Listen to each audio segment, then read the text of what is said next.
আসসালামু আলাইকুম, সবাই কেমন আছেন? এই ভিডিওটি যারা দেখবেন সবার প্রতি রইল দোয়া ও ভালোবাসা। আজকে এই ভিডিওটা আমি আমাদের সাংবাদিক ভাইদের জন্য বানানো। সাংবাদিক ভাইরা বিভিন্নভাবে আমার নামে অপপ্রচার করতেছেন যে আমি একটা অনুষ্ঠানে, বাংলা কার্নিভাল একটা অনুষ্ঠান যেটা ইউএইতে দুবাই আজমানে হয়, ওই অনুষ্ঠানে নাকি আমি বিনা ইনভাইটেশনে এবং বিনা দাওয়াতে নাকি আমি ওই অনুষ্ঠানে গিয়ে সবার সাথে মারপিট করছি এবং আমি সাংবাদিক ভাইদের মারছি। এভাবে একটা অপপ্রচার করতেছেন আপনারা। আজকে আমি আপনাদের কাছে কিছু প্রমাণ নিয়ে আসছি। আমাকে তারা কতবার দাওয়াত করছে এটা দেখানোর জন্য। আমার বাসায় মিনিমাম 10 বার আসছে। আমি ভিডিও এখানে দিব, আপনি দেখতে পারবেন আপনারা।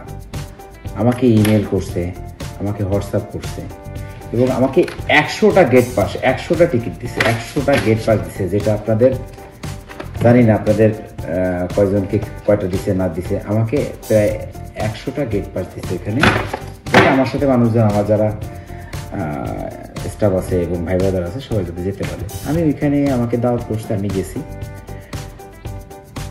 আমি যদি না যেতাম তাহলে তারা কষ্ট করতে এইভাবে ফোন করছে। আমি ঘুমাইছিলাম ওই দিন, আমি যাবো না, আমি কোনো অনুষ্ঠানেই যাই না। একটা অনুষ্ঠানে একটা অ্যাম্বাসেডর ওইখানে বিশেষ অতিথি, আমি প্রধান অতিথি। সেই সব অনুষ্ঠানেও আমি যাই নাই। এখানে শত শত অনুষ্ঠানে আমাকে দাওয়াত করা, আমি যাই নাই। এখানে যারা অনুষ্ঠানের আয়োজক এরা আমার ছোট ভাই আর একজন পরিচিত মানুষ, একজন ডিরেক্টর।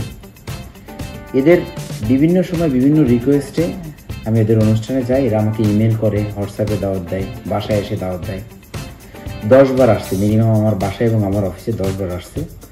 তো সাংবাদিক ভাই যারা এখানে আছেন, আপনারা তো আর আমার শত্রু না।